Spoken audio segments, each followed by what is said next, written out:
recently cut by the Baltimore Ravens, Earl Thomas. I kept telling you, if I have any chance this year, they just got to close their eyes and plunge on a guy with baggage. And I get it that Baltimore dumped him after Seattle dumped him, and we know why. And it was not pretty. And the Houston Texans, they're struggling defensively, and they said, no, we good. They voted as a team. They just said, no, we don't want him in this. And look at them. Could they use him? Yeah, they could use him. Dallas could have used him. So all of a sudden I'm saying, my safeties are horrible. My defense just laid down and quit last night because that's almost 300 yards after Cleveland got 307. So that's almost 2 300 games. That's 2 more of 200 plus. And that's 10 out of 12 games they've played in which the opponent went over 100 yards. Yeah. Okay, that's well over 100, not no 105, 101. They way.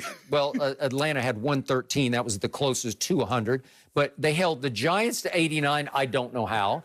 And yet, I did get a little excited when they held Pittsburgh to 46. But Pittsburgh is horrible running football. They are. You know, they're ranked 29th in rushing. That is correct. 29th in rushing. Yeah.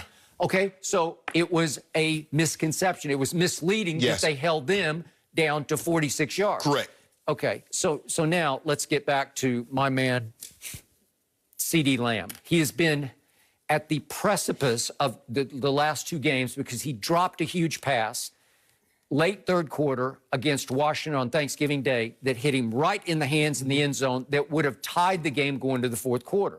So last night, he was in the middle of 2 big plays. And again, I still love him, and I still think he's had a terrific first year in the league. Right. But the first play happens in this final drive at the end of the half. And I don't know how. I know this is when it's insult to injury. You know, we've had so many injuries, and all of a sudden you get insulted by the referees because CeeDee gets loose up the sideline, and he just gets flat out grabbed. It's just like, I got to grab you because you're gone. Andy Dalton makes a nice throw running cross-body to his left. He's got a little bit of athletic ability, actually. And CeeDee gets grabbed, and he looks for the flag, and there's no flag. How do you not call that? Play football. Huh? Play football. Play football. So it's okay to go ahead and grab him if he's run past you? Okay. You know what? That gets called, I'm going to say 98. He threw the ball out of bounds. Oh, it doesn't matter. That's a grab. That's just a flat-out grab. And they don't call it. That's at least to give me a field goal to cut it to 17 or 13. 17. He might have missed it because he was 1 for 4. But I think that would have been close enough. I don't think he would have missed that one. Then here's the argument that I made on Monday about the Greg Williams play. Dumbest play, the dumbest strategy ever. This is why maybe you shouldn't just rush 3, because on the final play of the half, Baltimore rushes only 3. No, they rushed 1.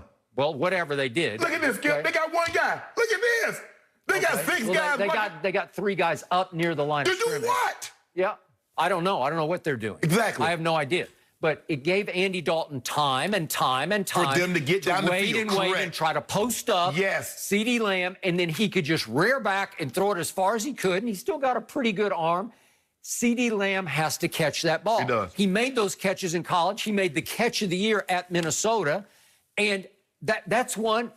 That's not that hard of a catch to me. Is somebody tugging on him or pulling on him? Maybe, but I don't care. If you get basically 2 hands on that football, you got to come down with it. Would that not have changed the momentum going to halftime if it's 17-all? Maybe you feel a little differently. I know it's Baltimore's ball after the second half kickoff, but still, you'd come out of halftime thinking, okay, here we go. We got a shot here.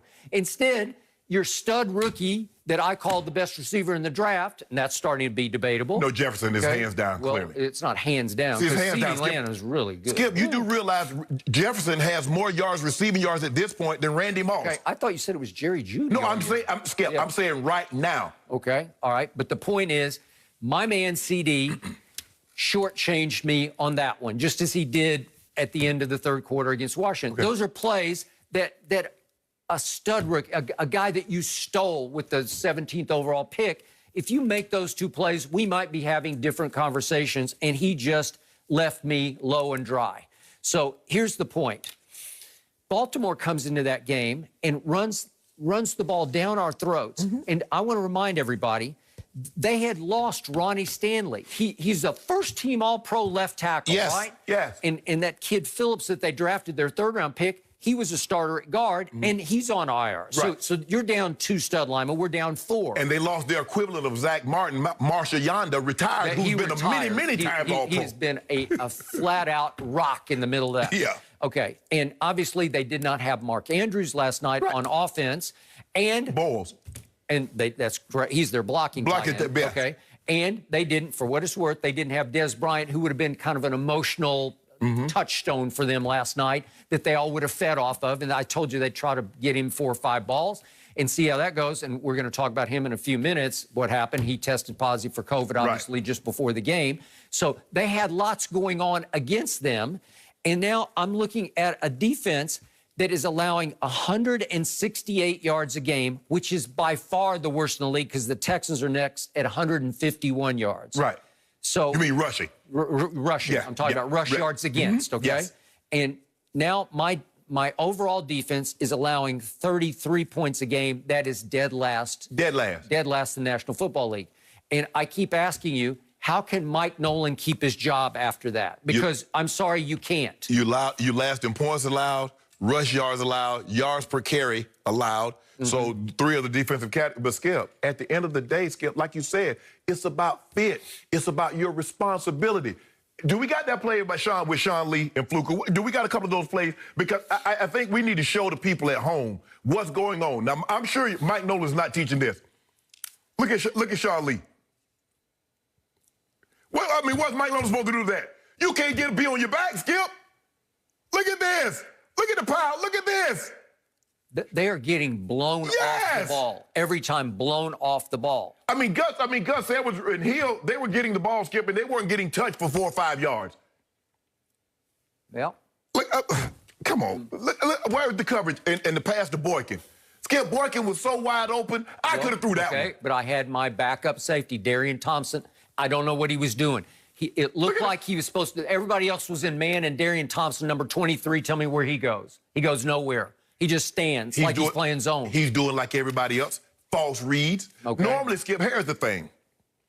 If it's a running play, and the receiver, why would the receiver run by me if it's a running play? Wouldn't he block me if the ball is coming my side? You're like, why is he running past me? Well, let me chase him. Because normally, Skip, look at animals, Skip. When one run, they all take off. They don't look around, well, I wonder why he's running. Well, if you're a defensive back and the receiver come by me and he's running, and I'm going to follow him, see where he's going. Dude, you think it's a run play, but the receiver run by you, he don't block you. And you don't think anything suspicious about that. The only animals who don't run in a pack are the buffalo. That's why they're almost extinct. No. Oh, I'm talking, Skip, here's the thing, though. If one starts running, then others don't look around like, well, I wonder why he's running. Yep. Something chasing. I got it.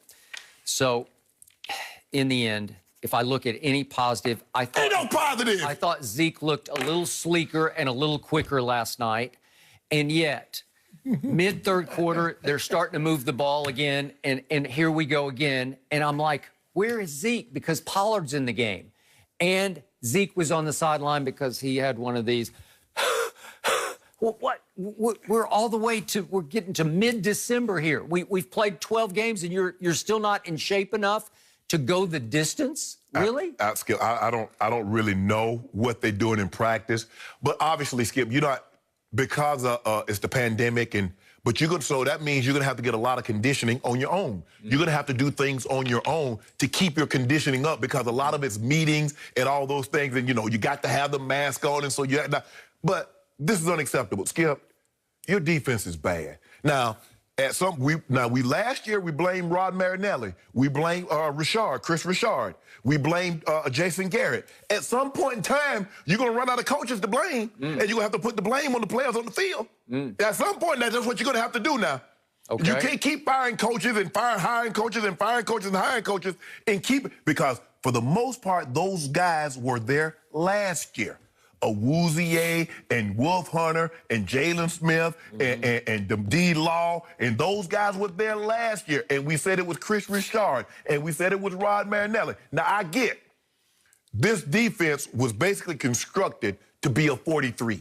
which is a 4-down lineman, and now he's got it playing a 34 skip, and you have D-Law standing up. Now, Alden Smith can play that because that's what he played when he was in San Francisco. Yeah, he's suited for that. As much of a revelation as he's been, I don't even remember him making a single play last night. He got out of position a couple of times. Skip, the thing is, when you're playing a guy like Lamar or you're playing a guy like Kyler Murray, Skip, you must honor your responsibility because if you let them get to the edge, they're gone, Skip.